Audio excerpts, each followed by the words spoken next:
Welcome to the world of English.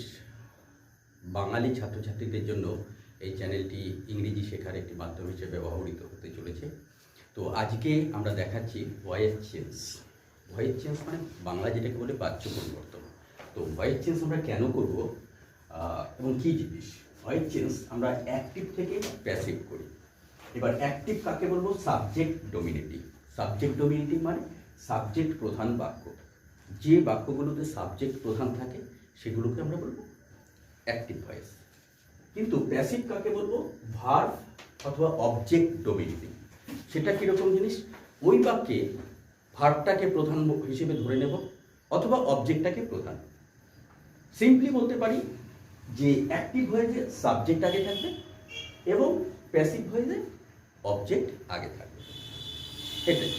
কিন্তু এখানে আরেকটা কথা বলছি, অবজেক্ট আগে থাকলেও কখনো কখনো দেখা যায় যে ভার্বকে ডোমিনেট করার জন্যই এই বাক্যটা রাখা হচ্ছে, মানে ভার্বকে জোর দেওয়া হচ্ছে, ভার্বকে প্রকাশ করার জন্য জোর দেওয়া হচ্ছে, যার জন্যই এই অবজেক্ট এবং ভার্ব ডোমিনেটিং দুটোই হিসেবে ব্যবহার করা হচ্ছে। তো আমরা এখানে অ্যাক্টিভ থেকে প্যাসিভ করব। কেন করব? অ্যাক্টিভ থেকে প্যাসিভ করতে গেলে কেন করব? কিছু কিছু ক্ষেত্রে দেখা যায় সাবজেক্টের উল্লেখ করা দরকার হচ্ছে না, সেখানে কাজটা বা যে কাজটা যার উপর প্রভাব বিস্তার করছে অবজেক্ট, সেটাকে উল্লেখ করলেই হয়ে যাচ্ছে। বিশেষ করে কোনো প্রসেসিং, কোনো অ্যারেঞ্জমেন্ট, এইগুলো ক্ষেত্রে আমরা এই সেন্টেন্সগুলো ব্যবহার করে থাকি। তো ওখানে কি হয়, এই প্যাসিভ হয় যে ইংলিশম্যানরা খুব স্টাইলিশ ছিল, ওনারা কিছু কিছু স্টাইলিশ শব্দ ব্যবহার করতেন, কথা ব্যবহার করতেন, সেখানে সাবজেক্টের বদলে এই অবজেক্ট আগে দিয়ে কথাটা ব্যবহার করতেন। এই ভাষার একঘেয়েমি কাটানোর জন্য, আমি বলতে পারি ভাষার একঘেয়েমি কাটানোর জন্যই সবসময় অ্যাক্টিভ না বলে মাঝে মাঝে কিছু প্যাসিভ বলে দেওয়া। এটা আর্টিস্টিক একটা ল্যাঙ্গুয়েজ আমরা প্রকাশ করতে পারি। তো সিম্পলি আমরা এর আগের ভিডিওগুলোতে টেন্স শিখেছি এবং এই টেন্সের আমরা ভাগগুলো দেখিয়েছিলাম এ বি সি। আমরা দেখিয়েছিলাম এ বলতে প্রেজেন্ট, বি বলতে পাস্ট, সি বলতে ফিউচার, এবং ওই ভাগগুলোর মধ্যে ভয়েস চেঞ্জ ওই টেন্সগুলোর উপরই হবে, ওই 12টা টেন্সের উপরই আমাদের ভয়েস চেঞ্জ হবে। এইবার আমরা দেখব ভয়েস চেঞ্জ কীভাবে করব। সিম্পলি ভয়েস চেঞ্জ করতে গেলে তিনটে নিয়মের মধ্যে দুটো সবাই জানে, একটা শুধু আমরা একটু মনে রাখতে হবে। একটা নিয়ম আমরা মনে রাখতে হবে, দুটো সবাই জানে। প্রথম নিয়মটা ভয়েস চেঞ্জ মানে আমরা অ্যাক্টিভ থেকে প্যাসিভ করা প্রথমে শিখব, এবং দুটোই হয়, প্যাসিভ থেকে অ্যাক্টিভ করাও হতে পারে। তো আমরা প্রথমে অ্যাক্টিভ থেকে প্যাসিভ করা শিখব এবং তারপরে সিম্পল একটা নিয়ম আছে প্যাসিভ থেকে অ্যাক্টিভ করা, সেটা এটা শিখলেই ওটা হয়ে যাবে। তো আমরা প্রথমে শিখছি অ্যাক্টিভ থেকে প্যাসিভ কি করে করতে হবে। তো প্রথম দেখছি, আমি একটি কথা বলছি, কি কথা? I right English. এখানে আমরা প্রথমেই ভয়েস চেঞ্জ করতে গেলে আগেও বলেছি ভিএসও বের করতে হবে। ভিএসও কি? ভিএসও হয়ে গেল, ভার্ব সাবজেক্ট অবজেক্ট। এই ভার্ব সাবজেক্ট অবজেক্ট বেরিয়ে গেল।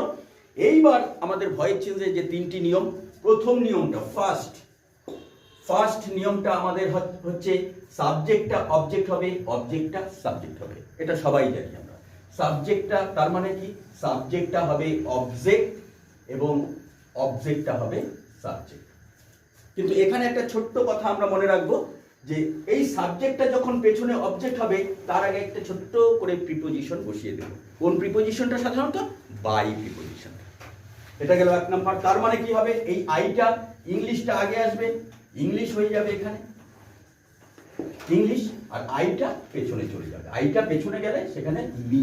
এই পার্সোনাল প্রোনাউনগুলো আমি দেখিয়ে দেবো পরে। এই মির আগে আমরা যেটা বললাম ছোট্ট করে একটা প্রিপোজিশন বসবে, বাই। ওকে, এইবার এক নম্বর নিয়ম চলে গেল, ফার্স্ট হয়ে গেল, সাবজেক্টটা অবজেক্ট হবে, অবজেক্টটা সাবজেক্ট হবে, কোনো কথা নেই। দ্বিতীয় নিয়মটা যেটা আসছে আমাদের প্যাসিভ ভয়েস করতে গেলে, সেকেন্ড, সব সময় প্যাসিভ ভয়েসে সব সময় V3 ফর্ম হবে। এটার সাথে কোনো কম্প্রোমাইজ হবে না, একদম। যে কোনো জায়গায় প্যাসিভ ভয়েস হলেই V3 ফর্ম বসাতেই হবে। এই দুটো আমাদের মনে রাখার কোনো ব্যাপার নেই, আমরা জানি সাবজেক্ট অবজেক্ট হয় এবং V3 ফর্ম হবেই, মানে পাস্ট পার্টিসিপল। টু ডিড ডানের মধ্যে ডানটাই হবে, রাইট রোড রিটনের মধ্যে রিটনটাই হবে। তো এখানে 3 নম্বর নিয়মটা আমাদের মনে থাকতে হবে। আমাদের আলোচ্য বিষয় আজকে 3 নম্বরটা, যেটা আমাদের মনে রাখতে হবে। 3 নম্বর নিয়ম থার্ড কোনটা? থার্ড হচ্ছে new helping verb. New helping verb, এই নিউ হেল্পিং ভার্ব মানে একটা নতুন করে হেল্পিং ভার্ব আসবেই, সিম্পল নিয়ম। এই 3টে নিয়ম যদি ফলো করি, প্রথম নিয়ম হয়ে গেছে। দ্বিতীয় নিয়ম সেকেন্ড V3 হবে, তার মানে এই রাইট আছে, এখানে রিটেন হবেই, WRITTEN, রিটেন হয়ে গেল V3। এবার বলছে এই 3 নম্বর নিয়মটা আমি এখানে কি ফেলবো, যে নিউ হেল্পিং ভার্ব। এই যে নিউ হেল্পিং ভার্বটা, এটাকে আনার জন্যই আমাদের 12টা টেন্সকে মনে রাখতে হবে। এই 12 টেন্স আমরা মনে রাখবো এটার জন্যই, শুধু এই দুটোর জন্য না। এই 3 নম্বর নিয়মের জন্য এই 12টা টেন্সকে, সূত্রগুলোকে মনে রাখতে হবে। তো 12টা টেন্সের আমরা সূত্রগুলো যখন মনে রাখবো, কিভাবে মনে রাখবো এবার দেখছি। এখানে আমরা এটা ধরে ফেলেছি আই রাইট ইংলিশ, এটা আমরা টেন্সের সূত্র অনুযায়ী যখন দেখেছি তখনই ধরে ফেলেছি A1 ছিল প্রেজেন্ট ইনডিফিনিট। A1 যখনই থাকে তখন ওখানে helping verb, new helping verb আসতো কিন্তু am is there, am is are। তাহলে এখানে যখনই ইংলিশ এলো তার পেছনে ইজ নতুন করে চলে এলো, এই 3 নম্বর সূত্র অনুযায়ী এটা চলে এলো। তার মানে 1 নম্বর সূত্র অনুযায়ী কি হলো, এই মিটা এটা ফার্স্ট সূত্র অনুযায়ী হয়ে গেল। দ্বিতীয় সূত্র অনুযায়ী কি হলো, এটা সেকেন্ড, V3 বসে গেল। 3 নম্বর সূত্র অনুযায়ী এই ইজটা থার্ড নিয়ম অনুযায়ী বসে গেল। সিম্পল। এইবার এই 3টে সূত্র আমাদের হয়ে গেল। এবার আমি তো দেখালাম এখানে A1 মানে প্রেজেন্ট ইনডিফিনিটে আমি যা আসে, তা আমাকে বাকিগুলো মনে রাখতে হবে। এবার দেখাচ্ছি এই নিউ হেল্পিং ভার্ব কখন কোনটা আসবে, কি আসবে। সিম্পলি আমি যখন এটা দেখব তখন একটা জিনিস পরিষ্কার, আমরা যে এই ওয়ার্ল্ড অফ ইংলিশ চ্যানেলে টেন্সগুলো শিখেছি আগে, আমাদের আগের ভিডিওগুলোতে, সেখানে সব জায়গায় 3টে টেন্সকে ABC হিসেবে দেখানো হয়েছে। A মানে প্রেজেন্ট, B মানে পাস্ট, C মানে ফিউচার। এই এই টেন্সে দেখানো হয়েছে নিয়মটাকে খুব সুন্দরভাবে মনে রাখার জন্য এবং ছোট্ট করে বলার জন্য। কিভাবে? A ছিল, কি ছিল, B ছিল, কি ছিল, C ছিল। A কে বলেছিলাম প্রেজেন্ট বা বর্তমান, B কে বলেছিলাম পাস্ট বা অতীত, আর C কে বলেছিলাম ফিউচার বা ভবিষ্যৎ। তার মধ্যে ভাগ করেছিলাম 1 2 3 4, 1 2 3 4, 1 2 3 4, এই চারটা, 3 4 12টা। এইবার আমাদের 3 নম্বর নিয়ম অনুসারে আলোচনা করছি। 3 নম্বর নিয়ম অনুসারে বলা হয়েছিল কোনটা হেল্পিং ভার্ব আসবে, কোথায় কোনটা আসবে। সিম্পল, A1, এই A1 মানে আমরা জানি এখানে ইনডেফিনিট নাম ছিল, ইনডেফিনিট। 2 নম্বরের নাম ছিল কন্টিনিউয়াস, 3 নম্বরের নাম ছিল পারফেক্ট, 4 নম্বরের নাম ছিল পারফেক্ট কন্টিনিউয়াস।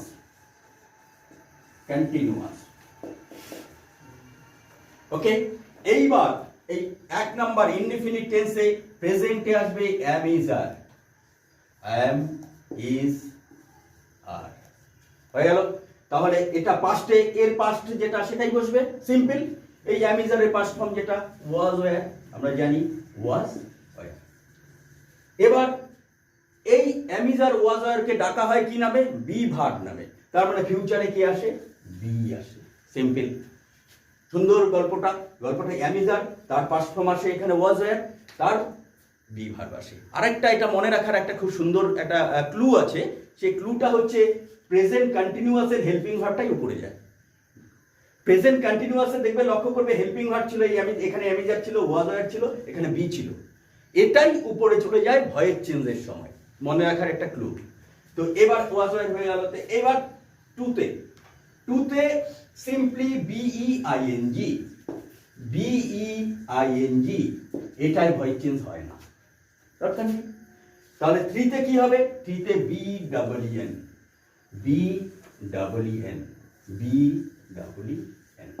হয়ে গেল। তার মানে আমার am is are এটা একটা মনে রাখলাম, এটা মনে রাখলাম, এটা মনে রাখলাম। এবার 4এ ভয়েস চেঞ্জ হবে না, মনে রাখি। এই তার মানে 3টে টেন্সের এই 4টে জায়গায় ভয়েস চেঞ্জ হচ্ছে না। আমাকে মনে রাখতে হচ্ছে শুধু অ্যাম ইজ আর ওয়াজ।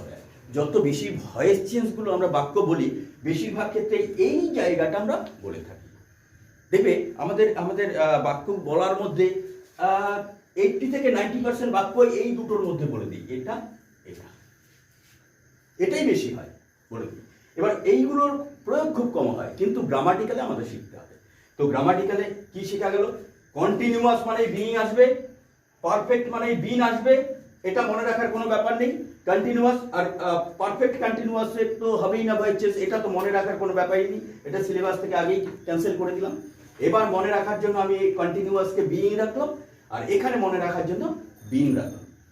তো আমরা শুধু স্পেশালি মনে রাখবো A1 এবং B1 কে, কারণ এইটা নিয়েই আমাদের বেশি আলোচনা হয় এবং বেশি গ্রামার, যে কোনো এক্সাম হোক, যে কোনো জায়গায় রাইটিং বলো, স্পিকিং বলো, এই দুটো ব্যবহার হয়ে থাকে। তো সিম্পলি এবার আরেকটা প্র্যাকটিস যদি আমরা করে নিই, তাহলে এই সূত্রগুলো মনে রাখার একটা জায়গা আমরা বের করে নেব। প্রথম আমাদের কাজ হবে I am writing English, voice change. First কাজ হচ্ছে এটাকে ধরা কোন টেন্সে আছে। আই এম রাইটিং ইংলিশ, এটা ধরার জন্য কিন্তু আমরা টেন্সের সূত্রটা আমরা এর আগের ভিডিওগুলো মুখস্থ করে ফেলেছি। আইএনজি কোথায় থাকে? হয় 2 না হলে 4। আইএনজি দেখেই বুঝে গেছি আমরা 2 অথবা 4 এটা হবে। এবার বলা হয়েছে 2 অথবা 4 যদি হয়, 2 অথবা 4 হলে 4 তো ভয়েস চেঞ্জ হয়ই না, তার মানে কি রইল? 2। এবার 2 এর এ বি সি দেখতে হবে, 2 এর এ বি সি এই তিনটে হবে। তাহলে এই আগের হেল্পিং ভার্বটা কি আছে? অ্যাম আছে। এবার অ্যামটা কোথায় বসে? এতে বসে না বিতে বসে না সিতে? সিম্পলি আমরা জানি এতে বসে, এই দুটো কাটা হয়ে গেল, তার মানে এটা কি হলো? A2 ধরে ফেললাম A2।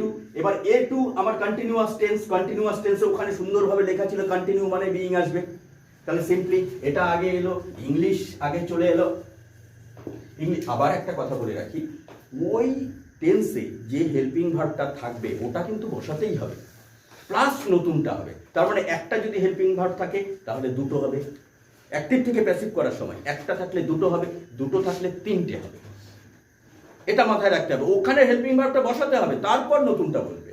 তো এখানে আমরা যদি ইংলিশ বসি, এখানে আগে অ্যামিজারের জন্য আইয়ের জন্য অ্যাম বসেছে, তো ইংলিশের জন্য ইজ হবে। এবং নতুন করে 2 মানে বিইং ছিল, আর ভার্ব তো বলেইছি প্যাসিভ মানে ভিত্রি রিপিং। এবার বলেছিলাম আইটা পেছনে যখন যাবে বাই একটা বসিয়ে মি হয়ে যাবে, সিম্পল। এটা আমরা পার্সোনাল প্রোনাউনের পরে দেখিয়ে দেব। সিম্পল। আই এর জায়গায় ইউ থাকলে এখানে ইউ হয়ে যেত মি, কারণ ইউ এর সাবজেক্টিভ এবং অবজেক্টিভ দুটোই এক, এটা ইউই হয়ে যেত। এবার যদি এটা হি থাকতো তখন এটা ইজ হয়ে যেত। এবার হি থাকলে এখানে হয়ে যেত him, simply him. He is writing English, English is being written by him, simple. এবার এখানে আমাদের প্রথম কাজ হবে, আমরা যে আগের ভিডিওগুলো দেখেছি সেই ভিডিও অনুযায়ী আমাদের টেন্সের সূত্রটা মনে রাখা, এবং টেন্সের সূত্রটা মনে রেখে আমাদের ধরতে হবে কিন্তু কোন টেন্সে আছে, এইটুকু কষ্ট করতে হবে। এই ধরার জন্য প্রথম ভিএসও বের করা, ফার্স্ট ভিএসও বের করা, এবং ভিএসও বের করার পর ভিটা কি পজিশন আছে এটা বের করা। ভিএসও বের করাও শেষ, ভিটা কোন পজিশনে আছে। এবার ওই পজিশন দেখে ওটা কোন কয় নম্বরে 1 2 3 4 এর মধ্যে কোনটায় বসে ওই পজিশনটা, তারপর ওটা এবিসির মধ্যে কোথায় বসে, বাস বের করে নিলাম। এবার ওইখানে নতুন করে কি আসে বাকিটা মনে রাখার কোনো ব্যাপার নেই, সিম্পল। তো এইবার আমি যদি আরেকটা বাক্য লাস্ট আমি একটা উদাহরণ দিয়ে দিচ্ছি। He found a ball, simple. He found a ball. VSO প্রথম বলেছি, ভিএসও বের করা, ভিএসও ভার্ব সাবজেক্ট অবজেক্ট হয়ে গেল। এবার আমাকে টেন্সটা বের করতে হবে। ভিএসও বের করার ভার্বের পজিশনটা কি আছে? Find, found, found. এবার V3 কোনোদিন একা বসে না, কথাটা আমাদের মাথায় রাখতে হবে। V3 যদি এই ফাউন্ড হতো তাহলে সামনে হেল্পিং ভার্ব অবশ্যই বসতো, যেহেতু একা বসেছে তারপরে এটা V3 নয়, এটা V2 হবে, V2। এই কথাটা মাথায় রেখে V3 হলেই যদি এই ফাইন্ড আমি বলতে পারি ফাইন্ড ফাইন্ড ফাউন্ড ফাউন্ড এই তিনটে ভার্ব আছে V1 V2 V3। এইবার বলা হয়েছে এই ফাউন্ড তো এখানেরটা এই দুটোর মধ্যে একটা হবে, ফাইন্ড যেহেতু হবে না ছেড়ে দিলাম। 2 আর 3 এর মধ্যে কোথায় আছে? 3 কোনোদিনই হবে না। এটা কেন বলেছি? এটা হেল্পিং ভার্ব নেই। হেল্পিং ভার্ব যখন না থাকবে V1, এইটা দুটো এক হলে যদি দেখা যায় হেল্পিং ভার্ব নেই, তার মানে V2 ওটা। এবার V2 হলেই V2 পৃথিবীতে এক জায়গায় একটা টেন্সেই বসে, 12টা আমাদের আগের ভিডিওতে বলা আছে একটা টেন্সে এই V2 বসে, সেটা হচ্ছে B1। সিম্পল B1 ধরে নিলাম, তখনই বলা হবে ওখানে নতুন করে কি আসে, ওখানে নতুন করে লেখাই ছিল ওয়াজ ওয়্যার আসতো, ওয়াজ ওয়্যার হয়ে গেল। এবার এটার ভয়েস চেঞ্জটা ক্লিয়ার, এটা এখানে হলো, এটা ওখানে গেল, ক্লিয়ার। তার আগে একটা বাই বসিয়ে দিলাম। সিম্পলি ফাউন্ড যেহেতু V2 V3 একই, এই ফাউন্ড V3 একই হয়ে যাবে, এটাও V3 ওই একই ফর্মুলাটা বসে যাবে, এটাই বসে যাবে। তাহলে এবার বাকি রইলো কি, আমাকে নতুন যে হেল্পিং ভার্বটা আসবে, নতুন হেল্পিং ভার্ব যেহেতু আগে এখানে এ বলটা আসবে, বল, এটার জন্য ওয়্যার তো হবে না, ওয়্যার অনেকগুলো বল থাকলে হতো, একটা যেহেতু তাহলে ওয়াজ হয়ে গেল, এইটুকু মনে রাখা। আর এই ফাউন্ডটা এখানে ফাউন্ডই হয়ে গেল, ফাউন্ড, আর তার আগে বাই বসিয়ে যে হিটা পেছনে গেলে হিম হয়ে গেল। এতক্ষণ পর্যন্ত যে ভয়েস চেঞ্জগুলো দেখানো হলো, এটা সবটা অ্যাসার্টিভ সেন্টেন্স বা স্টেটমেন্ট, যা আমরা টেন্সের নিয়মে শিখেছি। এবং এর পরবর্তীকালে আমরা যে বাকি 5 রকমের বাক্য আছে, assertive, interrogative, imperative, optative, exclamatory, যদিও পরে এক্সক্লেমেটিভটা ইউজ হয় না, তো এইগুলো বাক্যে আমরা পরবর্তীতে আলোচনা করব। আজকে এটা অ্যাসার্টিভ সেন্টেন্সের ভয়েস চেঞ্জ। সিম্পলি এই নিয়মটা আমরা যদি মনে রাখি, তাহলে আমরা ভয়েস চেঞ্জে বাক্য বলতে পারবো এবং আস্তে আস্তে এগিয়ে যেতে পারবো। আমাদের প্র্যাকটিস করতে হবে এবং প্র্যাকটিস মেক্স আস পারফেক্ট। আমাদের চ্যানেলটি যদি ভালো লাগে তাহলে লাইক, সাবস্ক্রাইব এবং অল নোটিফিকেশন বাটনটি টিপে দেবেন।